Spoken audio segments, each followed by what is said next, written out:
My next topic in a series of lectures about best interests of American society is culture battles. I think it's important that we focus a little more on that. So I wrote a book about this, by the way, culture. I call it Culture Crisis. It was just edited and updated, Culture Crisis. What drives history? Is it politics? Economics? Might it be culture? What men and women honor, cherish, worship?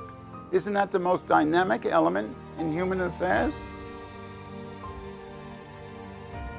Battle or crisis are overused words, but in the present circumstance of mob violence in American cities, it is appropriate. Democracy requires educated and informed citizens who are willing to assimilate and willing to accept and obey all just laws in America. Now, democracy didn't work in the Middle East because they are misinformed people. They are less educated. And this is new to them. But democracy will not work in America if we have uninformed or misinformed people voting. Training for life and basic education begins in the home, as I said before. If parents do not know right from wrong, how can they teach their children? Someone has to step into the void and instruct the children, otherwise they will fail in society. Now we have a new concept called cancel culture. What is that? That's a modern form of expulsion, where someone is pushed out of professional circles or social media in the world. Those who are subject to such expulsion are canceled. Canceled means to stop giving support to the person. In pop culture, which I don't think is culture, but pop culture, defines cancel culture as withdrawing support for public figures and companies after they said something considered objectionable. By whom? We need diverse opinions and views on many issues.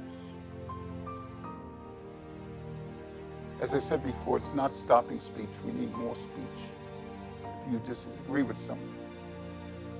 We should not throw out the baby with the bathwater. We need to find common ground and put the greater good of all humanity ahead of everything else. We need more, not less speech. How can we speak out and defend universal human rights in a cultural climate in which the very idea of truth is under sustained assault by ignorance? Culture battles and pursuit of wisdom are in fact an ongoing debate and political struggle between those who believe that human beings can, however inadequately, grasp the truth of how we ought to live together, and those whom any notion of truth involves an unacceptable imposition of someone's values on someone else. What is truth? The Roman governor turned to Jesus Christ and asked, "What is truth?" It was a cynical response to what Christ had revealed. "I have come into the world to testify to the truth," Christ said. Today, the entire world seems to be replaying the governor's cynicism. Some say truth is relative. Others say truth is collective judgment of people and a product of our cultural consensus. Now, I have a slide here that compares objective with subjective truths, such as sciences are objective truths. And in that column of remarks, I say gender is factual. There's male and female, nothing in between. Anything else is in the mind of someone else. There is only male and female. It's been like that for 10,000 years. Logic and math are objective. Beauty and art is more subjective, based on personal taste. I'm a painter and a writer, but my painting is subjective. You might see it and find it beautiful. Others might criticize it. That's okay. Now, history is both objective and subjective. It depends on who wrote the history, right? I think that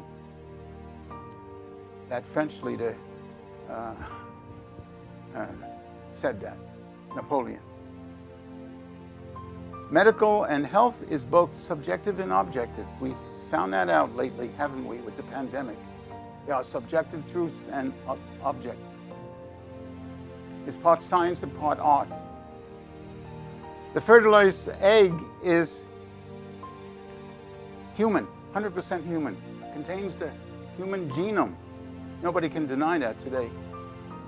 Faith is both subjective and objective. I think it's more objective. It's not based on frivolous concepts, or it's not without evidence. There has to be evidence, and there is in the Bible. Ethics and laws are both objective and subjective. Then we have the natural law and we have civil laws. So those people who say that truth is relative, they're wrong. Truth is what is consistent with the mind. It's the way everything is. And truth is both objective and subjective. Truth unites people. Relativism based on individual whims or groupthink separates us, causes loss of dignity, and leads to might makes right. Descartes, in his discourse on method, wrote that reason involves understanding, arguments, judgments, and then reasoned conclusions. First, our mind must understand and agree on the terms used, and they must be intelligible and unambiguous. Second, we must accept the premise as true if it corresponds to our current knowledge of reality. And third, all the arguments must be correct. If the terms used are understood, if the premises are valid, if the arguments are logically correct, then the conclusion must be true. So by reason, humans are capable of understanding the natural order of things.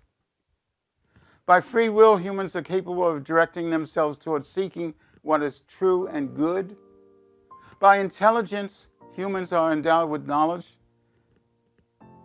And by faith, one recognizes the revealed message of our Creator, which urges us to do what is good and avoid what is evil.